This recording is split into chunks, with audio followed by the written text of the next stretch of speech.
Good morning, everyone, and welcome to NYSE TV Live. I'm Kristen Scholler in studio at the Stock Exchange.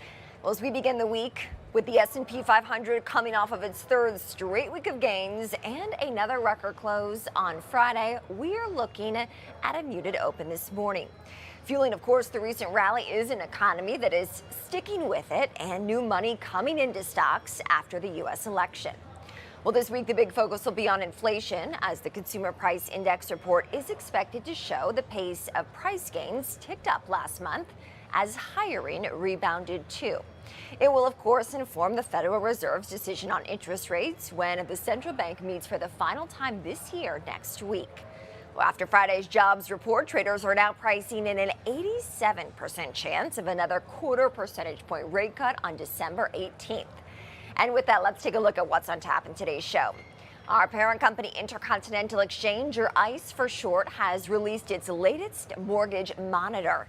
VP of Research and Analysis, Andy Walden, is going to join me to break it down and what could be in store for the housing market in the months ahead. Meanwhile, as I mentioned a moment ago, traders are betting on another quarter-point cut later this month. A 1-2 punch of inflation data this week will paint a clearer picture on what we can expect when the Fed holds its meeting next week. And later in the show, my colleague Trinity Chavez is going to speak with Ashland CEO Guillermo Novo after he rings the opening bell this morning. All right, back to our main story, of course, today. Intercontinental Exchanges, or ICE's monthly mortgage monitor reports provide customers a glimpse of new trends across the housing sector. And according to the data, more than 300,000 mortgage refinances closed in September and October. That's the most in 2.5 years, according to the data, as borrowers took advantage of interest rates in the low 6% range earlier in the fall. Well, rates have inched a little bit higher since, but they do still remain well below where they stood during the summer. According to ICE Mortgage, the current 30-year mortgage rate sits at about 6.72%. Andy Walden, Vice President of Research and Analysis at Intercontinental Exchange and IMT, joins me now with more. Andy, great to see you this morning, and let's dive right in. Since the November jobs report released on Friday, traders are raising their bets that the Fed will move forward with a quarter percentage point cut in December. How does that impact your outlook on mortgages? Yeah, the mortgage markets have loved that movement. There's also some geopolitical headlines that are pulling down mortgage rates as well. And so if you look at those 30-year rates over the last few weeks, they've come down by about 1/8%. And the same goes when you start to look at our futures data here at ICE as well. If you look at the futures for 30-year conforming mortgage rates, they anticipate rates coming down by about 30 basis points, a little over 1/4% between now and kind of the end of the spring home buying season. So some positive news here recently in terms of overall mortgage rates. And what does the data show, Andy, regarding how rates have impacted prepayments on mortgages? Yeah, we certainly saw those prepayment speeds up, especially in the month of October. They were up by about 1/3 from where they were in September. They were roughly double where they were last year and the highest in 2 years. And so as interest rates crept down near 6%, as you mentioned earlier, in August through September, you saw that speed up refinance activity. You saw that speed up prepayment activity out there in the market as well. Now, again, some of that's been pulled out of the market with higher interest rates, but it did give us a little bit of a taste of how the market will react if and when rates come back down near that 6% range again. Are you finding that now is an attractive time for borrowers to refinance? Yeah, it certainly was, right? You threw the number out there earlier. Over 300,000 borrowers refinanced their mortgages in September and October. That was a 2.5-year high. A lot of interest from folks that took out their mortgages in 2023 and 2024. We know the marry the home, date the rate mantra that a lot of those folks bought their homes with. They bought in anticipation of refinancing if and when rates fell. And as soon as we got a taste of that in August and September, you started to see some of that refinance activity flow into the market. Any potential risks, though, when you look at the refinance market and the activity that we are seeing? Yeah, I mean, when you look at the positives there, we saw some meaningful savings. We saw some cash flow improvement from those borrowers. The average mortgage holder that refinanced dropped their rate by 1.2%. They dropped their monthly payment by about $320 per month, which ranks among the 11 best average monthly improvements that we've seen. So some meaningful savings coming to those borrowers, some improvement in cash flows. In terms of the risks that you mentioned, loan to value ratios stand out, right? These are borrowers that have taken out their mortgage recently. Average borrower refinanced their loan within about 14, 15 months of taking out that mortgage, which means that they didn't have a whole lot of time to see their home prices grow or to pay off a lot of debt between origination and when they refinanced that loan. They also refinanced funding fees, closing costs, interest rate buy downs, which in some cases pushed their balances above what their home is actually worth. And so when you look at overall rate term refinance activity for the month of October, about 10% of borrowers that refinanced actually wound up owing more than their home was worth, ever so slightly. When you look at some of the specialty markets, the Department of Veterans Affairs and VA loans, you saw over a third of those loans wind up with a slightly underwater position, meaning they owe more than their home was worth post refinance. And so positive from a cash flow perspective, but when you look at their ability to sell in the near term here, they would need to bring some money to the table. If you look at some of those borrowers potentially struggling in the wake of these refinances, could impact loss mitigation opportunities and the outcome of those loss mitigation efforts as well. So certainly something to look at from a risk perspective. When we look at the month of October, I know ICE's home price index was up 3%. What was behind that? Yeah, that's a little bit of a shifting of gears in terms of that annual home price growth rate. We had been seeing it come down for 7 consecutive months. It went from over 6% back in February to 2.9% in September. As you mentioned, it took a slight leg up there in October to plus 3%. Now, I think there's a couple of different reasons behind that. One of them is what we've been talking about. Mortgage rates came down in August and September, increased demand and put a little bit of pressure on price. That's part of the story. But some of this was a kind of a known phenomenon that was going to take place late this year as well. And the driver behind that is how soft the housing market got in the fourth quarter of last year, right? So those annual home price growth rates are simply where are home prices today? Where were they a year ago? And they were soft at this point a year ago. Interest rates had gotten up over 7.5%. They were threatening 8%. The housing market kind of shut down a little bit in the fourth quarter of last year. So that's making those year-over-year gains a little bit stronger and making it look a little bit more inflationary than it really is out there in the market right now. So if you look at how that could proceed here over the next few months, that means maybe we see a little bit of upward pressure in November, December this year as well, before we start to see that annual home price growth rate ease as we move into next year. I look a little bit more at what's happening on the ground right now. October saw 0.2% seasonally adjusted monthly gains. You annualize that, we're talking more 2.5% growth right now in the market. So that suggests that after we see this upward price pressure in the fourth quarter, you could start to see those annual home price growth rates ease again as we get into early 2025. All right, Andy Walden, Vice President of Research and Analysis at Intercontinental Exchange and ICE Mortgage Technology. Andy, always great to see you. Thank you so much. You bet. Thanks, Kristen. All right, well, stay with us because up next, a barrage of economic data is making its way to investors with the final Fed meeting of 2024 on the horizon. Find out what it means for potential rate cuts after the break.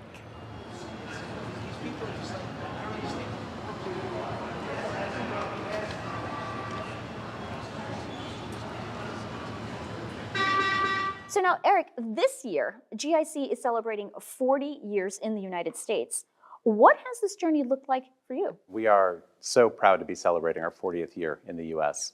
In 1984, we opened up a small fixed income trading shop here. And the idea was we were a global investor, but we wanted to be local. And we thought it was really important to meet your partners in the market, get to understand the trends, and be there with the businesses that you're invested in. So we opened up our first office in what we thought was the most important market, the United States. We opened up an office 2 years later in San Francisco. And amazingly now, even 40 years later, we've got 11 offices around the world, and these are still combined our two biggest offices in the world.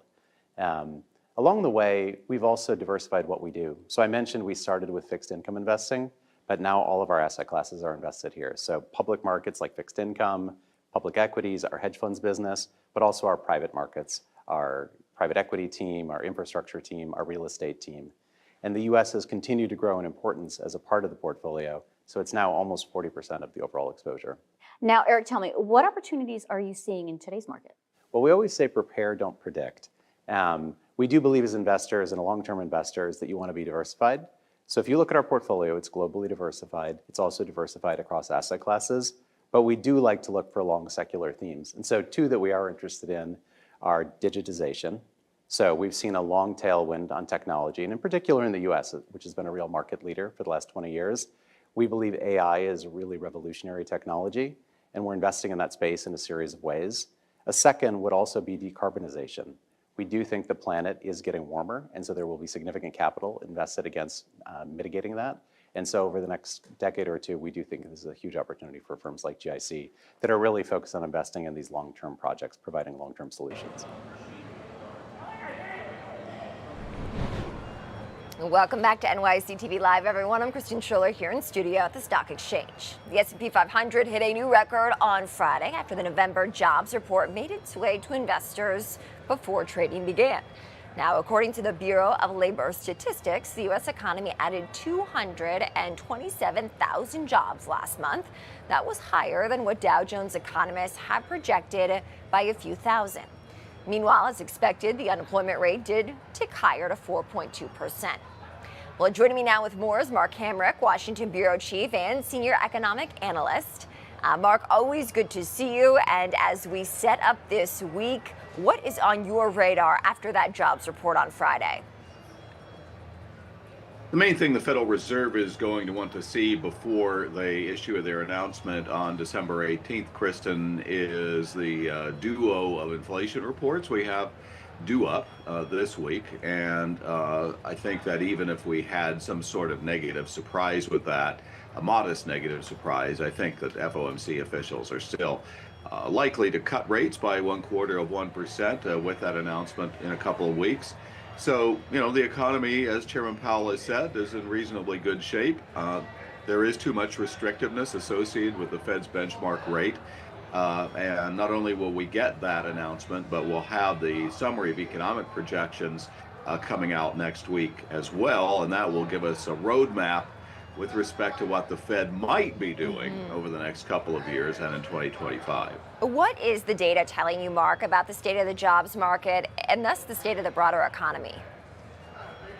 The job market continues to cool. That's indicative or indicated by, for example, the increase in the unemployment rate moving back up to 4.2%, where it was in August, slightly below 4.3%, where it was in July. We know the last week's Labor Department numbers on job openings showed that we had a rebound in the number of jobs open, but we also had fewer people being hired and fewer people voluntarily quitting their job.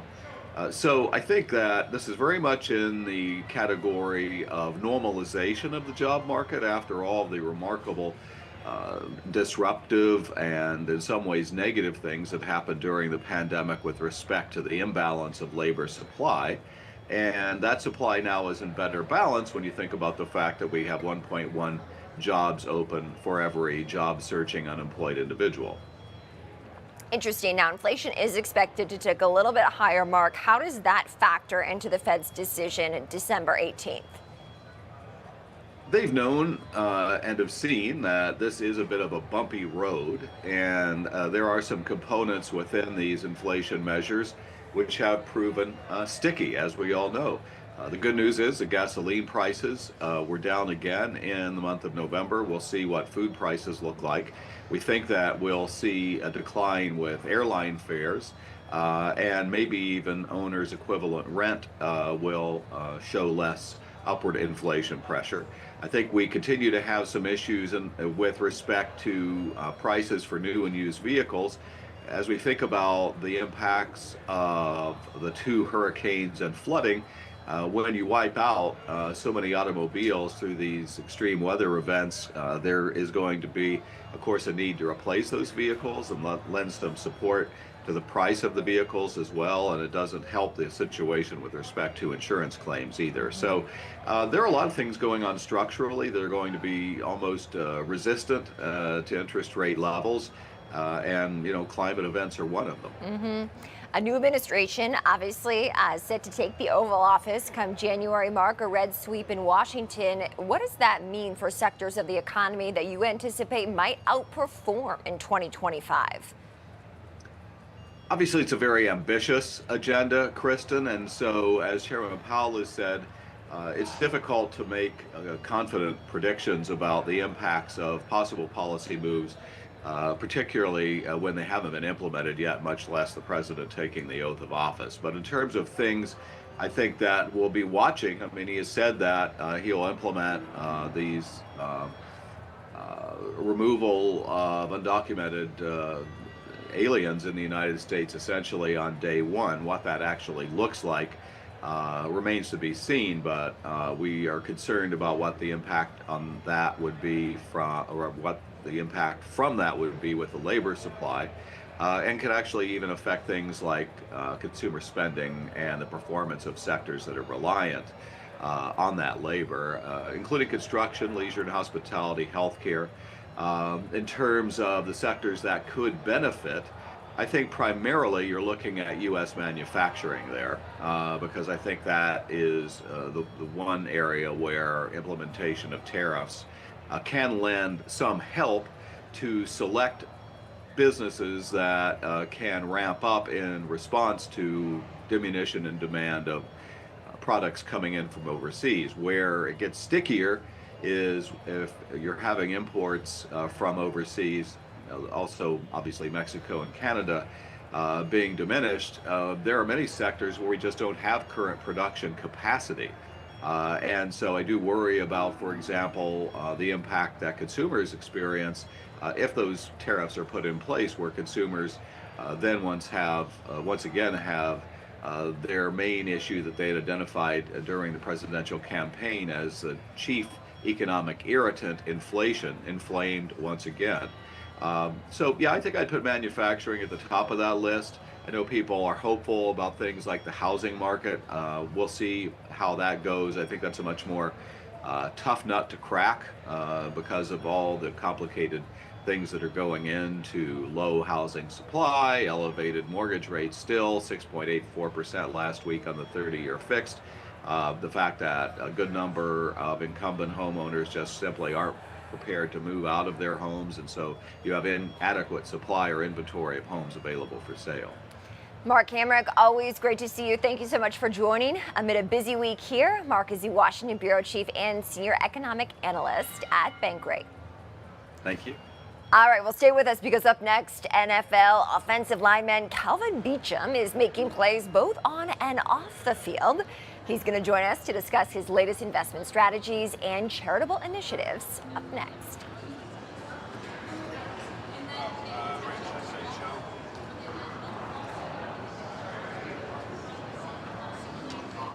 Fiserv serves fundamentally every American household, largest payment processor and largest fintech in the world. I do want to talk about Fiserv's third quarter report. It was showing significant growth, and especially when it comes to merchant solutions. Can you talk to me about what you think is fueling this growth and how you expect to continue that momentum? We had 28% revenue growth in Clover. Our regions outside the U.S. also are growing very, very strong. Our commitment to small business, our commitment to innovation, along with our e-commerce capabilities. So, you know, being able to serve every household across the U.S. and then in multiple countries has given us great geographic diversity and given us great capability from the largest retailers to the smallest pizzeria. And you actually just recently announced your collaboration, your partnership rather, with DoorDash on the Crimson program. Can you talk to us more about that and why this is such a significant milestone for Fiserv? So what we did was create a solution set for DoorDash that allows them to be able to bring a better experience to their drivers, the Dashers. And it's really an integrated approach. It's using a series of products we have. We brought a couple of partners in, both in banking and in some other expertise, but ultimately it's our core product set. How will this help kickstart Fiserv's expansion into other sectors? Well, I think in fact it is an opportunity to show how we sit at the intersection of banking and merchant. You know, we are the only property that can sit at that intersection, that we could deliver payment processing, Clover, to a bank.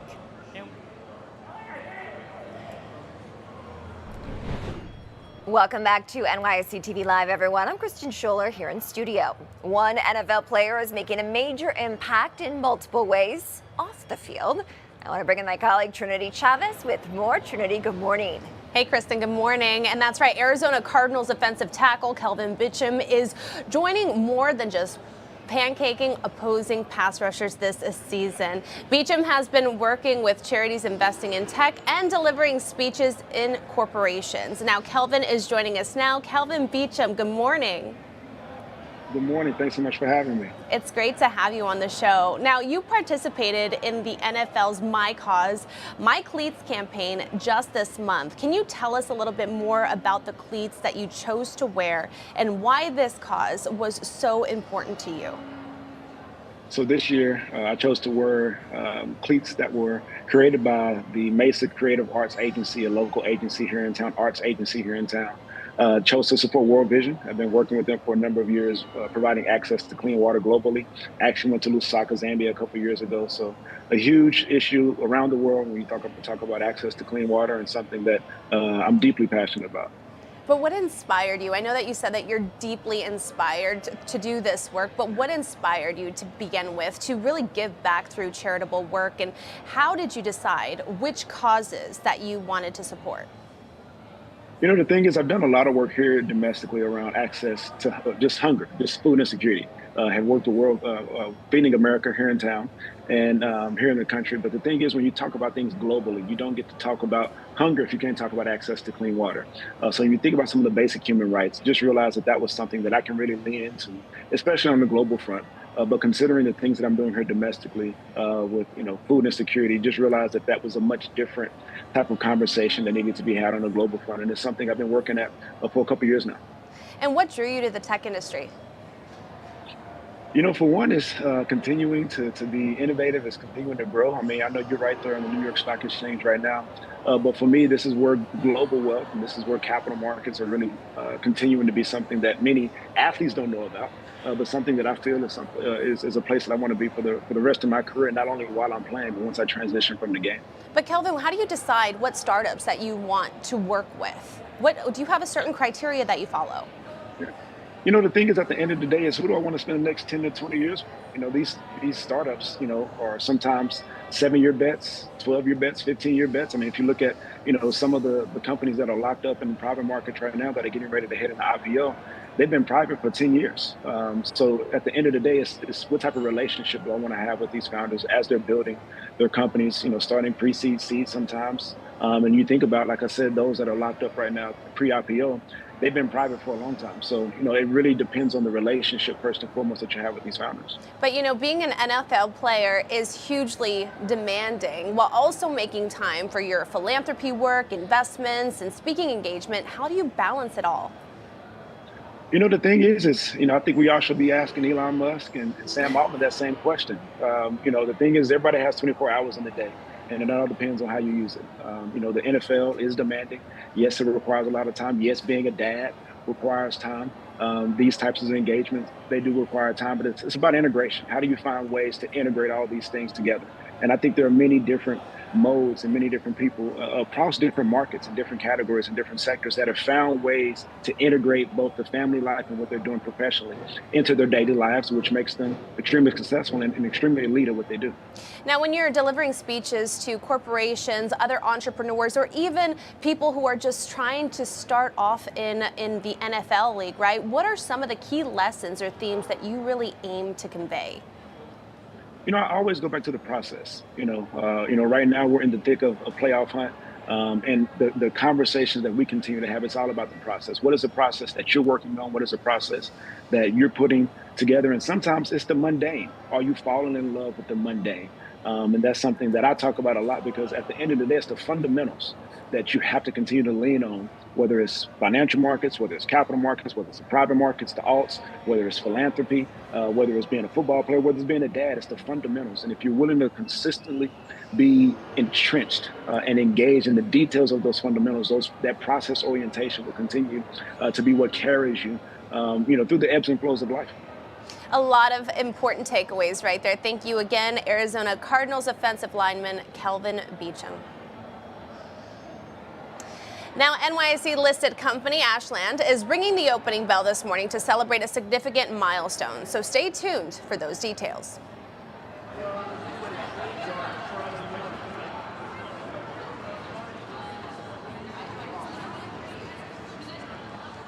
If I go back to 2021, it was really the first time in the company's history that we actually had an investor day where we showcased our first essentially 3-year strategy for the group. And it was very clear, very focused strategy. It was really about diversification, about the fact that we wanted to increase the franchise value of our reinsurance business, but we also wanted to get scale and expand on the insurance franchise. Once you have that roadmap and that vision and you have excellent people, it's amazing what you can accomplish.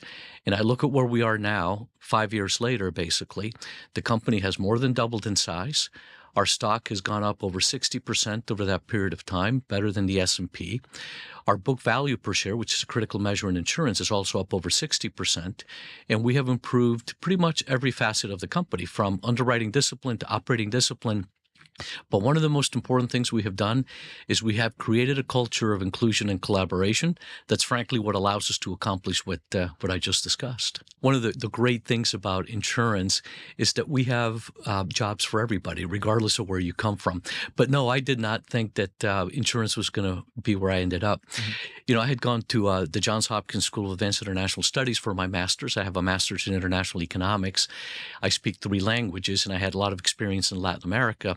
So I thought there's got to be a multinational company out there that could use somebody with my talents. But I didn't know what industry, and I didn't care what industry at the time, to be perfectly honest. So I had applied to different companies. And the way I ended up in insurance is my older brother, who had worked for McKinsey & Company for a long time, had said, listen, AIG likes people with your background. And for me, diversification is about a few things. It's about geography. It's about line of business, so property insurance, casualty insurance, aviation, different kinds of things. It's about insurance business and a reinsurance business. Welcome back to NYSE TV Live, everyone. I'm Kristen Scholler here in studio, and in just a few moments, NYSE-listed company Ashland is going to ring the opening bell as it celebrates a major milestone. Trinity Chavez has more. Hi, Trinity. And that's right. So they're celebrating its 100th anniversary of founding. And now this is a company that was established back in 1924 as a subsidiary of Kentucky-based Swiss Oil Corporation, operating under the name Ashland Refining Company. Now, currently, the company says that it's focusing on increasing the speed and impact of new product and innovations while embracing and integrating ESG. Guillermo Novo, who will be ringing the opening bell, joined Ashland's board of directors and became the CEO in 2019. And I'll be speaking with him a little bit later on in the show about the company's new technology, the platform, and its latest innovations. Here's another fun fact for you, Kristen. When the company listed here at the NYSE in 1950, it did so under the name Ashland Oil Plus Refining, and you're currently taking a look at its original stock certificate there on screen. And the company also received another stock certificate when it shortened its name to Ashland Oil in 1970, and now, of course, it just goes by the name of Ashland. And Kristen, what should we expect, though, across the markets this morning? Trinity, I'm really looking forward to that interview, of course, that you're going to be doing with the CEO. 100 years is definitely something to celebrate. And yes, we have a market that's just looking to open a bit flattish, to be honest. But after 3 straight weeks of gains and yet another record close for the S&P 500 on Friday, I think this market is blowing past perhaps any expectations that may have existed before the election. A decisive election victory and decision, that is. The market loves certainty has fueled what was a record amount of money funneling into U.S. equities in the 4-week stretch that occurred during November. Consistent growth, a jobs report on Friday that did show hiring improved and upward revisions to September and October as well. That's a positive, and we'll see how the inflation data hits this week. This is going to cover inflation data for November, and we'll see maybe how much holiday shopping played a role in some of these inflation numbers, Trinity, that we start getting on Wednesday, something you and I have been talking about. But for now, let's take a listen to the opening bell.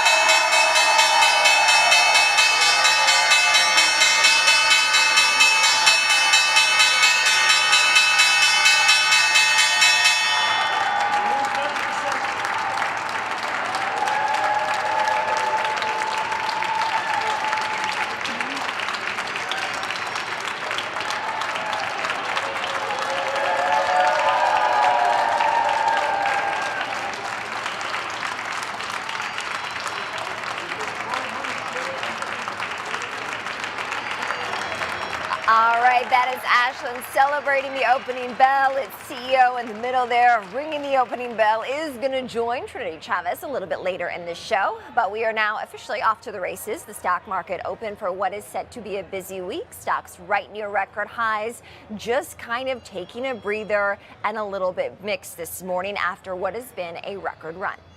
Well, joining me now with more is Kelly Greer. She's head of America's sales at Galaxy. Kelly, it's great to have you on the show this morning, especially in person. And I'd love to get your take on sentiment because we see record high after record high. What is on your radar in that department? Sentiment is really strong in crypto right now. We're seeing a wave of institutional adoption and expectations off the back of President Trump's victory in the United States election. Look, Bitcoin was detested by the state at the highest levels for years now in the crypto industry more broadly, and now it's being fully embraced by the state. So, at Galaxy, we're really excited about what's in store for regulation and inflows into the space in 2025. Is crypto the main currency, the main space that you cover at Galaxy? Yeah, Galaxy is a digital asset financial services firm focused on institutions. We offer asset management, institutional trading, and investment banking. And in terms of the price of Bitcoin, it surpassed last week 100,000. That was shortly after President-elect Donald Trump had named his particular pick for the SEC chair. What does this mean for crypto in the new year? 100,000 is an amazing milestone that the community has been working towards for over a decade now. But look, I mean, like I said, it always helps to zoom out. And if you look at flows, which I always like to do, there are increasingly more institutions, corporates, and potentially in 2025, sovereigns and governments adopting the asset. And so 100,000 is just the beginning of this cycle. And so how high do you think it can rise? I always love that question. I look at the flows. Right now, they're very constructive. Expectedly, there's some sell pressure at key levels like this, right? Folks have been holding for a very long time. We see profit taking coming from holders who bought in around 70,000. So there's still very long-term holders committed to the asset and the space, and we expect it to go a lot higher. Interesting. So what is your case? What do you make to clients when you try to pitch them that crypto and Bitcoin specifically is an attractive asset to hold? Look, there's a lot of ways to pitch crypto and Bitcoin depending on the investor. First and foremost, it's self-sovereignty, it's fixed supply, and it's an asset now that, quite frankly, if you don't own, you're behind the curve of an asset that only behooves you to add it to your portfolio from an allocation standpoint. Well, it seems like another tailwind, obviously, in addition to a crypto-friendly president-elect and perhaps administration more broadly, is the fact that we have seen actual approval of some of these crypto ETFs, a Bitcoin ETF. What kind of gravitas does that add to the area? Absolutely. I think the more that Bitcoin and digital assets are embedded into traditional market structure, the easier, more safely and, more attractive it is to institutions to trade and add to their portfolios. So the ETF was the first start. They did amazing. BlackRock's ETF has 50 billion in assets. It was orders of magnitude faster to attract that amount of capital than, the ETFs that came before it. We're looking forward to things like proliferation of the listed options on the ETFs and more advantageous financing options for both spot Bitcoin and the ETFs within the traditional prime brokerage system. Okay, so beyond Bitcoin, which is basically like the headline cryptocurrency, right, as we would call it, what other cryptos are on your radar? We focus on, all types of digital assets, both from an early stage perspective to, liquid trading perspective at Galaxy. We trade around 100 tokens, with our investors in Galaxy Trading. So we focus on a lot. I think, from an institutional adoption standpoint, looking at these higher market cap coins makes more sense. They can afford to bring in more capital, but, we keep our eyes on all types of developments in crypto. Is the DeFi space on your radar? Absolutely. There's a lot of tailwinds expected with this new administration and more friendly regulation and market structure type of frameworks from the U.S. government in 2025. So those tokens have been benefiting in expectation of what's to come from this administration. So what major milestones do you anticipate in 2025? Do you expect more ETF approval? More ETF approvals are likely. I think folks have their eyes set on things like Ripple and Solana, and potentially even things like Dogecoin. And we look forward to some regulatory shifts from the administration in the U.S. and abroad, and we look forward to more adoption from corporates, institutions, and sovereign states. All right, Kelly Greer with me here in studio. She's the head of America Sales at Galaxy, a crypto-focused firm. Kelly, thank you so much. Thank you. All right, well, shifting gears for a moment here, the Inside the Ice House podcast just released its latest episode. And our Lance Glynn with NYSE recently sat down with James Zally, CEO and president of NYSE-listed company Ingredion. If you haven't listened to it yet, here's a sneak peek of what Zally had to say about the company's recent advancements. If someone came to us 5, 6, 7 years ago and said, can you produce a sugar-free or reduced sugar, low-fat or no-fat, plant-based, dairy-free, indulgent ice cream, we could not have done that. Today, we have the high-intensity natural sweetener to produce it with low to no sugar. We have the protein-based ingredients that are non-dairy that can replace the milk or the dairy. And we have the ingredients to help impart a very rich, creamy mouthfeel to make the product indulgent and also prevent ice crystal formation during freeze thawing. And so it's a capability that we've built that has made us much more relevant to more opportunities than we ever have had. Well, you can listen to these as well as any previous and future Inside the Ice House episodes wherever you get your podcasts. You can also watch full videos of these episodes on tv.nysc.com. Join us every Monday for conversations with leaders, entrepreneurs, and visionaries by scanning the QR code here to listen to. Well, when we come back, our Judy Shaw is going to sit down, or stand with, we should say, the CEO of NYSE-listed company DigitalOcean. She's going to be on the floor. And here's what he wants investors to take away from the company's latest AI initiatives.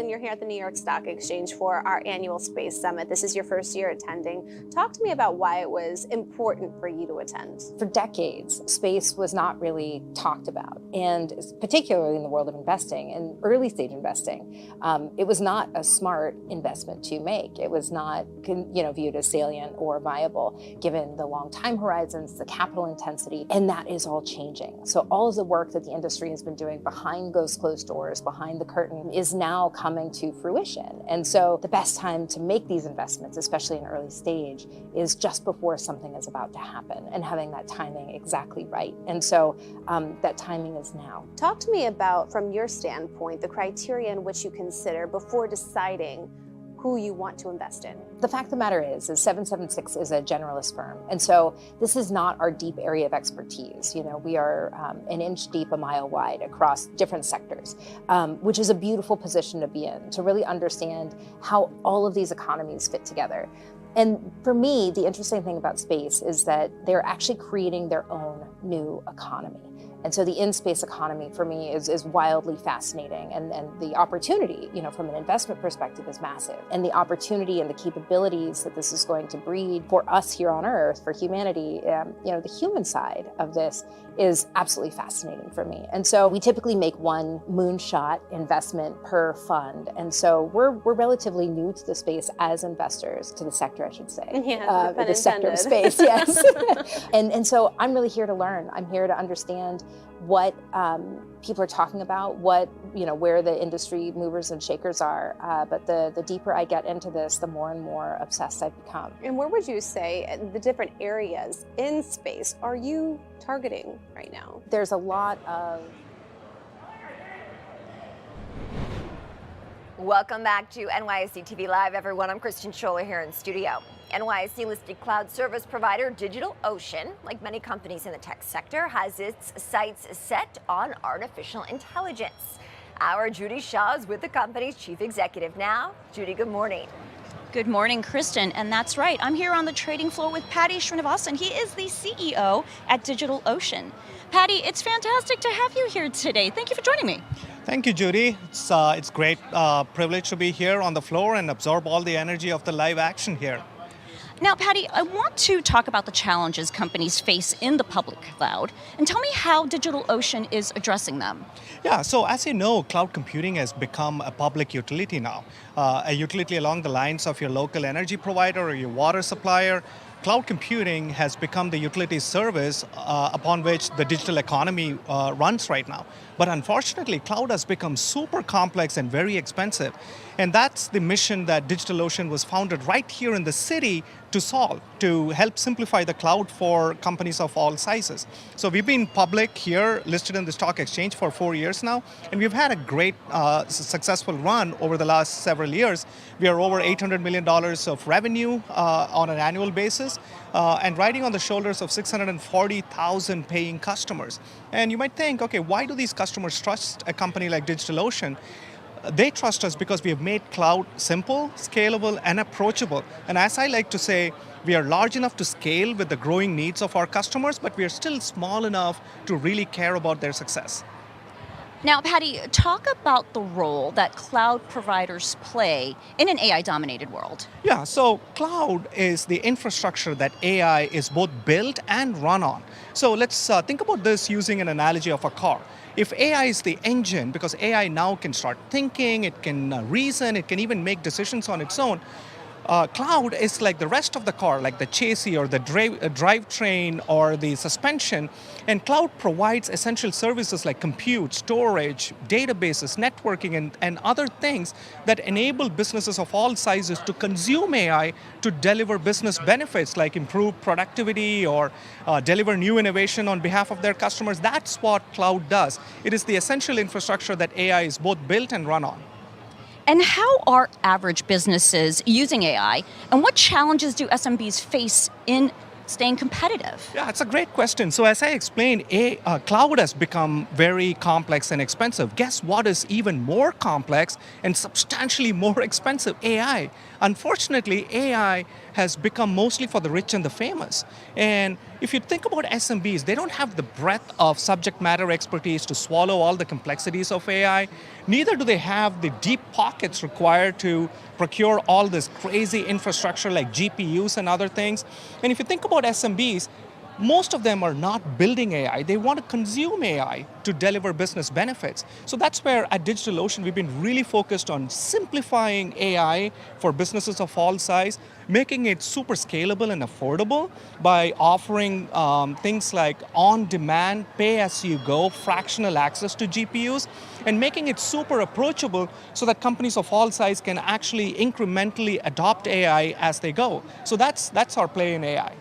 Okay, so we're approaching the end of the year, looking ahead to 2025. What do you have in store for your customers in 2025? Oh, we have a phenomenal roadmap for 2025. So essentially, we start from the customer needs and work backwards to formulate our plan. So in cloud, our customers are telling us to scale our infrastructure even more so that they can bring more mission-critical applications to DigitalOcean.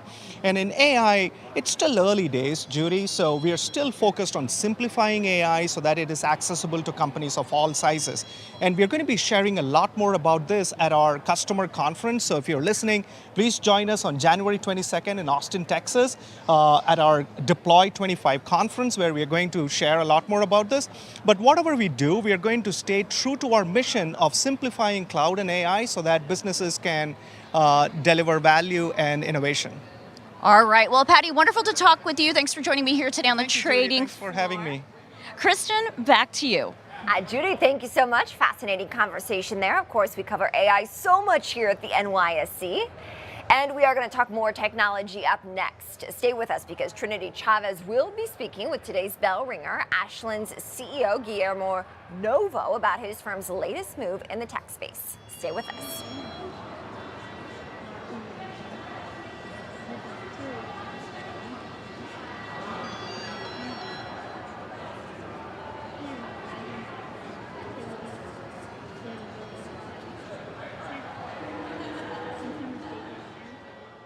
So now, Chris, tell me about the MLS Innovation Lab program and what it means for Major League Soccer. So we launched Innovation Lab last year because, MLS has always been at the very forefront of innovation. We were one of the first leagues in the world to launch automated review. We, have our global media partnership with Apple, but we never had a formal innovation program. And so we thought this would be a great opportunity for us to take all the energy from our league, our clubs, our youth leagues, and centralize it and build one central program that we call the Innovation Lab. We see hundreds and hundreds of companies apply every year, and we select the best 6 or 8 to work with us on a 9-month program where they get to really test and try out their technologies. We get to spend time with amazing young founders, and together we get to build the future of sport in North America. Now, when it comes to evaluating companies to invite to participate in the program and for MLS to potentially invest in, what are you looking for? Of course, it always starts with what's the idea? Does this founder have something we think is compelling that we can actually use in MLS or in one of our academies? And so that's the starting point. What's the technology? What's the product? And is it interesting to us? And then we do all of the normal things. We spend time with the founding team. We understand, what their vision is, who they are as people.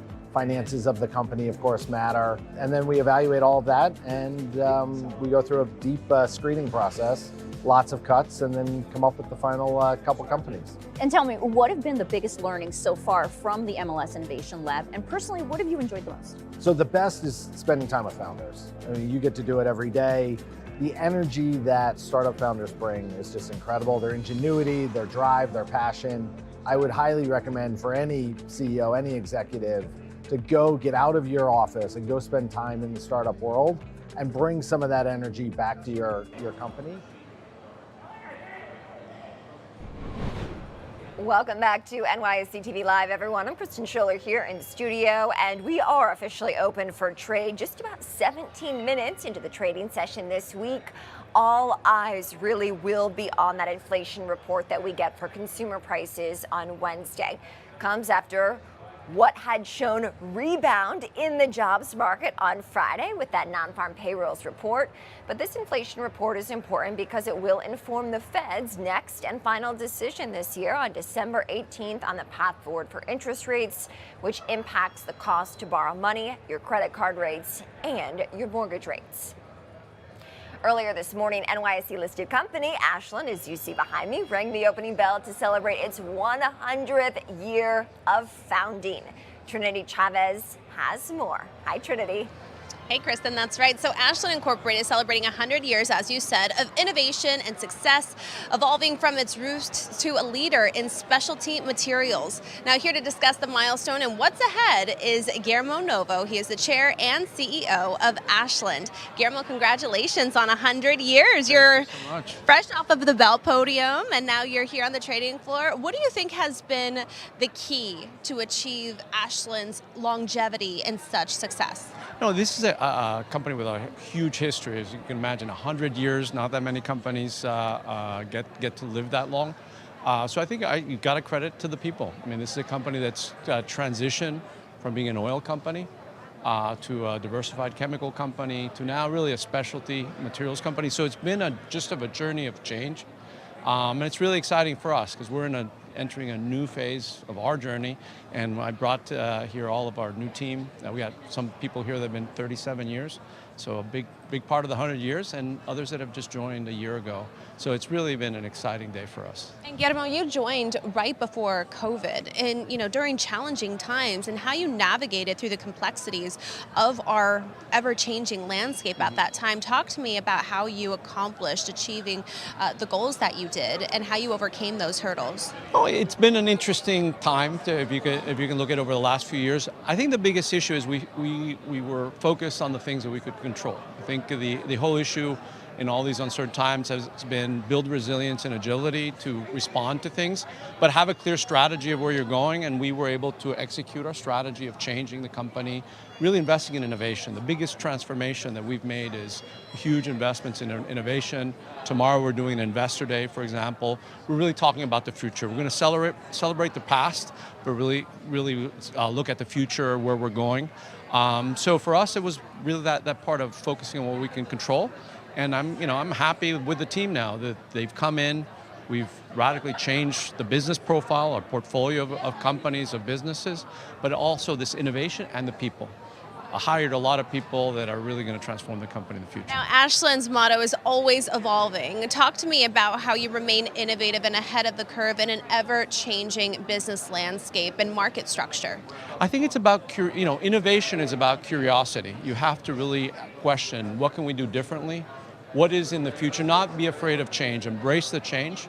And that's really what's going to make you stronger. And I think we're seeing that in our innovation and the people that we have, just the businesses portfolio. So for us, as I said, the last 100 years have nothing to do with where we're going. It's going to be a different company, different portfolio of businesses, and a different team. But we want to keep our legacy, our values. It's a company with deep values on how we operate, how we respect all of our stakeholders. But then really about innovation. How do we work with our customers, create value for them, and then we can create value for our investors and for all our other stakeholders. Looking ahead as we enter into 2025, talk to me about some of your key business priorities and how you're going to continue to evolve for the next 100 years. I think in the short term, it is still a lot of uncertain times, just like the last 5 years with, especially I think right now it's macroeconomic, trade issues. I think over the next 6 months, we'll see a lot of that work out. So we want to make sure that we have the flexibility and the strength to work and maximize our performance in the short term. But more importantly is stay on strategy. Really, we know where we want to go. For us, the future is about growth through innovation. We have some really exciting businesses that we're investing heavily for growth, independent of the environment that we're in. But more importantly, really launching these new technology platforms that our customers are very excited about. And the future is about technology, innovation, not about the past. The future is bright. Thank you so much. That was Guillermo Novo, Ashland Chair of the Board and CEO. Thank you again. Thank you so much. Appreciate it. Now we're going to take a quick live look of the floor, and we'll be back with more.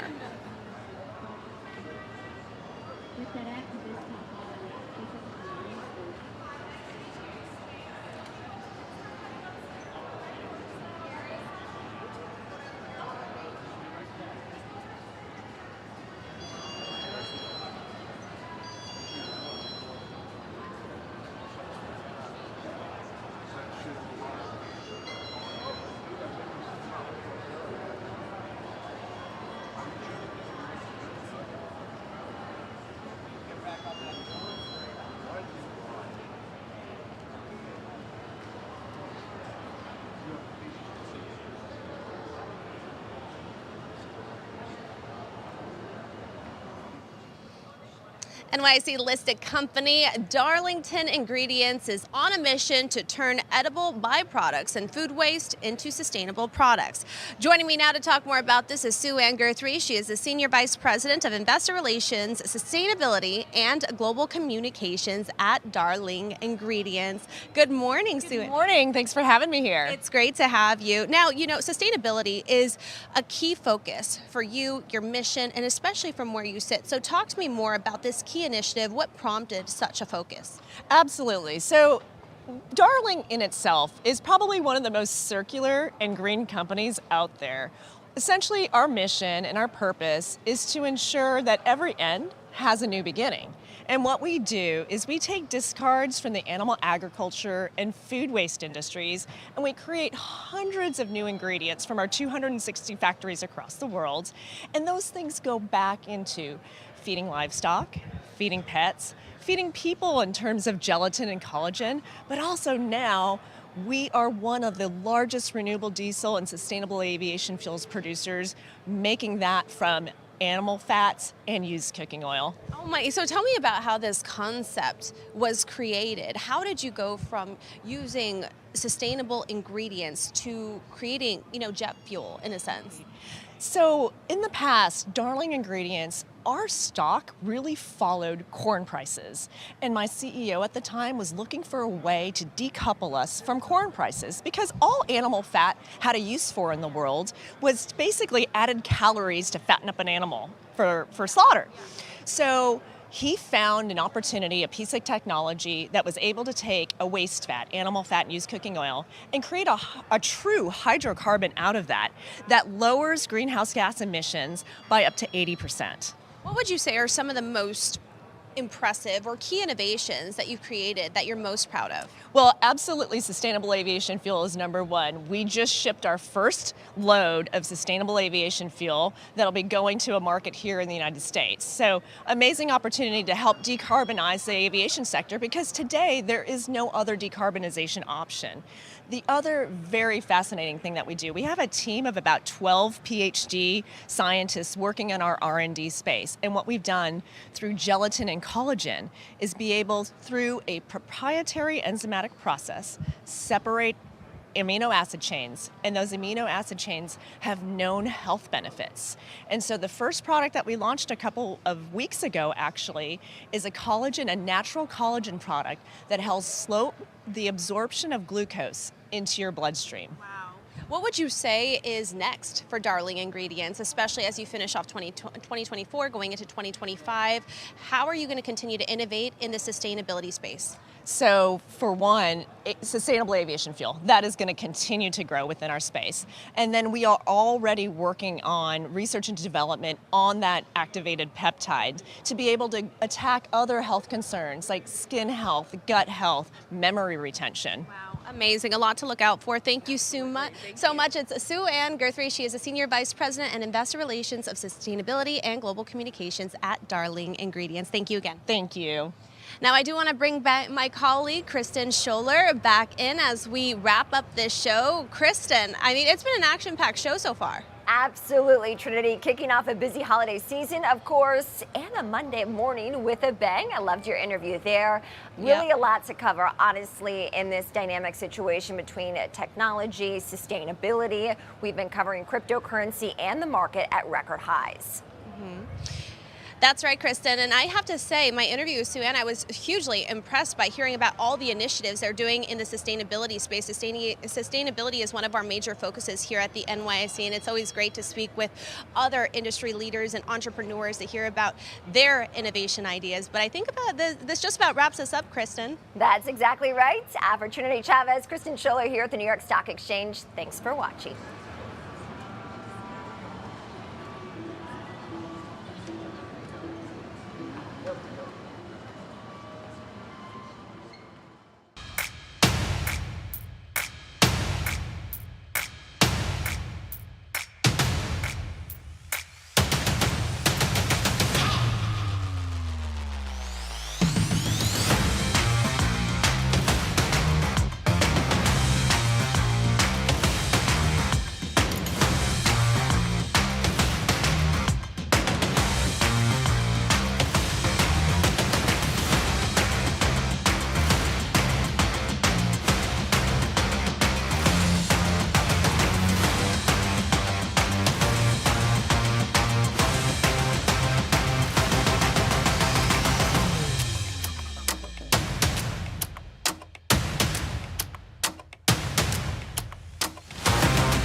In life, I'm reminded that it's not about the destination, it is truly about the journey.